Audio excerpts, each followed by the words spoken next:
আলী রাদিয়াল্লাহু আনহু থেকে বর্ণিত, তিনি বলেন, বাকিউল গারকাদ নামক স্থানে এক জানাজায় আমরা নবী সাল্লাল্লাহু আলাইহি ওয়াসাল্লাম এর সঙ্গে ছিলাম।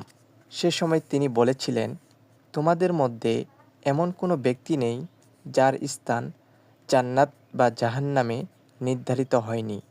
একথা শুনে সকলেই বললেন, হে আল্লাহর রাসূল, তাহলে কি আমরা ভাগ্যের উপর নির্ভর করে বসে থাকব?